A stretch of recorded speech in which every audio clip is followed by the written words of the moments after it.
welcome to PharmaPulse, our brand new podcast by Reuters Events Pharma, where we decode the latest trends in the pharma industry. My name is Hannah Hutton, your host, and joining us today is Moreno Perugini from Nestlé Health Science to discuss collaborative efforts in the industry to drive a patient-first culture. So before we get started, Moreno, can you please tell us a little bit about yourself and your role?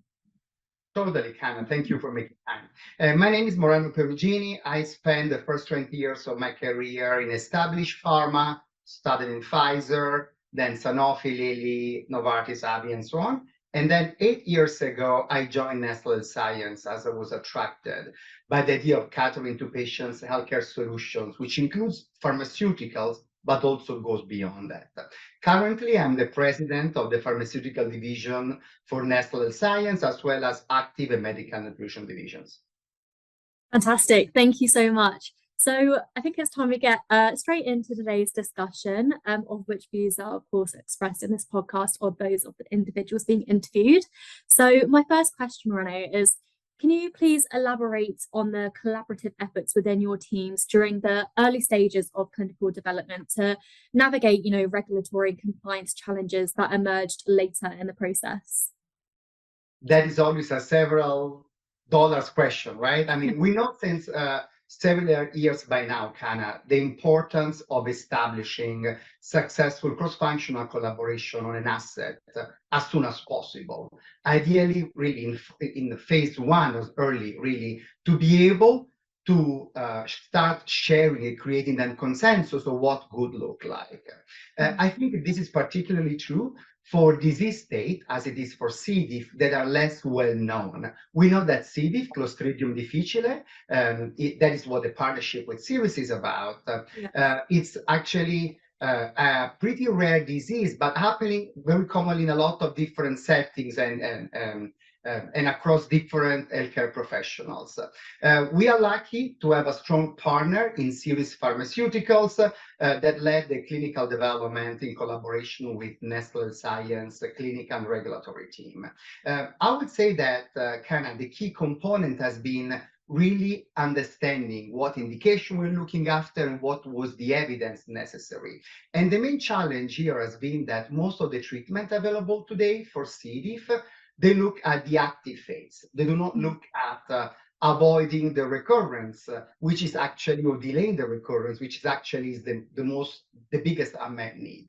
That collaboration has been shown to be very successful. And we have been together with them in good and bad times. For instance, in 2016, a phase 2 study didn't meet the primary endpoint.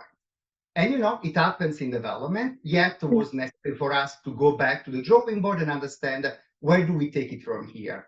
Jointly with Series, Nestlé Health Science, regulatory and clinical development, medical affairs has been working in redesigning what the new clinical trial would have been. And since then, it has been history, I would say. We've been successful in the interaction with the FDA, and I guess we learned a lot. One last comment, Kana. I think that this interaction, starting as soon as possible on early assets, it's key also to create the identity of what you need to do once the product is approved to really make it available to the patient and the healthcare professionals. Absolutely. I couldn't agree more. Thank you so much for that thorough answer, Moreno. I'd like to stay on with your Series partnership and discuss, obviously Nestlé Health Science have established many impactful partnerships, such as the one with Series, to introduce innovative medicines to market. Can you share insights on the key learnings from these collaborations and how they inform your approach on future partnerships? Totally. I believe that having, as you call it, impactful partnership, it's like having a successful marriage. Yeah. And come with an Italian accent, sounds a bit like in the movies, but the reality is that you need to click not only because you have a common interest, but also because there is affinity that goes beyond the goal, right? There has to be an encounter of souls.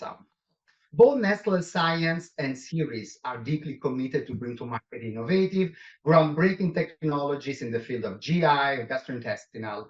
And this is why we have been partnering since 2016. As I look back at the last 9 years, Kana, I believe there are 4 or 5 key themes that now we have in mind whenever we partner externally. Trust and clarity is key. And again, you will see it applies to any successful relationship, I would say. Trust and clarity is key because partnership go over a long period of time, and therefore things will continue evolving. You need to trust your partner, and you need to have clarity in understanding where some of the requests are coming from, because we are both to different legal entities, to different companies that need to abide their own specific needs and I would say legal requirements. One team approach is something else we've been pursuing and bringing forward very successfully. It doesn't matter if you're working for us or for the partner. The reality is that you work on the brand, and that platform is really what the team talks about. And I'm happy to say that we have been successful in bringing this mentality on very early. Then the third one is really leveraging each other company's expertise. And in this case, it was very clear. Series was bringing to the table deep knowledge of the microbiome technologies, of the microbiome space that is at the forefront of a lot of innovation. And Nestlé Health Science, which has been working on the microbiome space since the 90s, as a matter of fact, and was bringing to the table a very strong expertise on the commercialization in gastrointestinal in the US and elsewhere. Then, as I said earlier, the fourth one, remember, it's a marathon, not a sprint. This takes time, and therefore put everything in the right framework. And then last but not least, it is important to continue sharing information as they come to fruition, as plans evolve and priorities need to be rescheduled. We know that each corporation needs some time to absorb some information, some trends, and then to make them part of their plans. If you share continuously with your partner, you can save the time in doing in parallel with your partner and hopefully come together with the same conclusion. Excellent. Thank you so much for that, Moreno. That was such an insightful answer. Obviously, your FDA-approved therapeutic is groundbreaking. Could you highlight key successes in the market launch that significantly improved the patient and HCP experience throughout their journey? We keep on hearing a lot of good feedback on how this has been transformative on patients' life. We know that patients have been waiting on something that could avoid them recurring for years.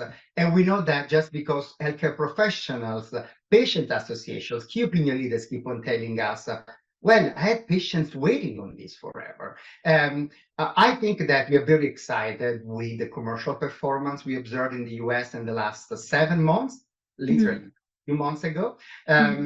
We knew that C. diff is a complex disease state where it's not owned by one specific specialties. In fact, there is different specialties, a general practitioner, and also across different healthcare settings in the hospital, outpatient. So it's as broad as it gets.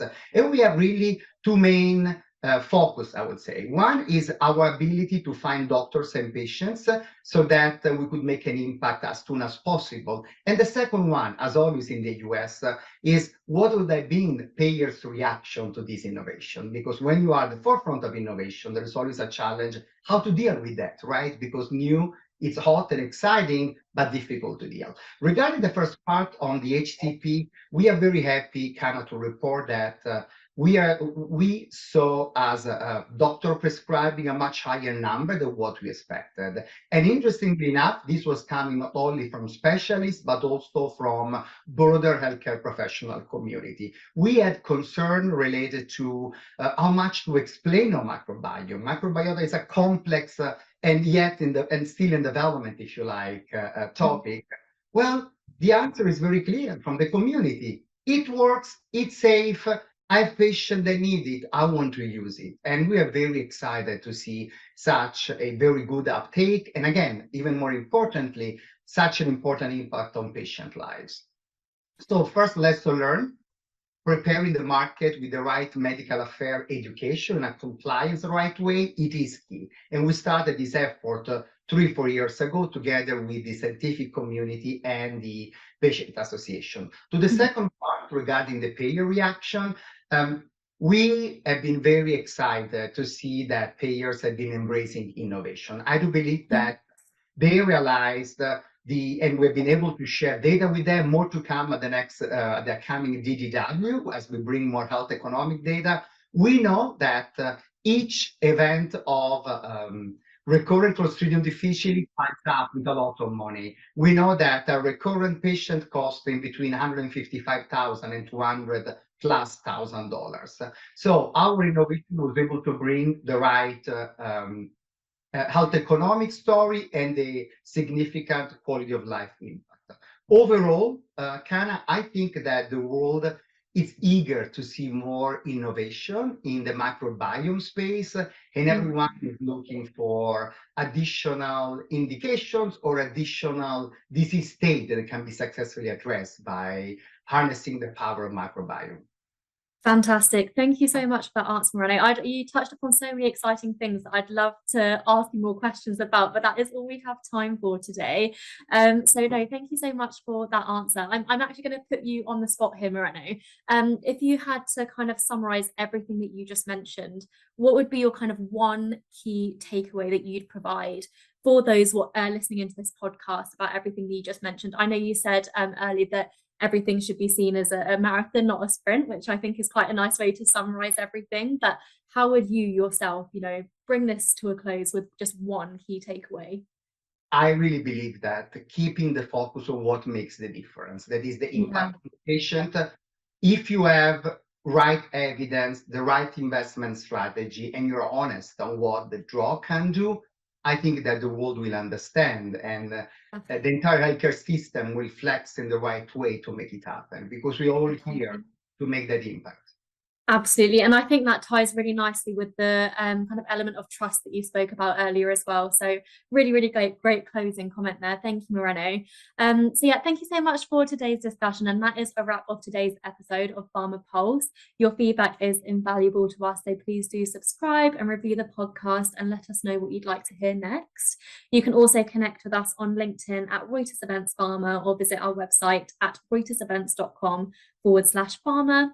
Thank you again for joining us today, Moreno. If you would like to hear more learnings from Moreno and the innovative work Nestlé Health Science are doing, then please do come along to Pharma USA 2024, taking place in Philadelphia, March 26th and 27th, for continued business critical learnings. Thank you. Thank you. Views expressed in this podcast are those of individuals being interviewed and do not reflect any company, parent company, or affiliates they represent. Find out more on this topic at Reuters Events Pharma USA 2024, March 26th to the 27th in Philadelphia, where we finally outpace healthcare's evolution by uniting the greatest minds from across commercial, medical affairs, patient engagement, market access, real-world evidence, and cell and gene therapy.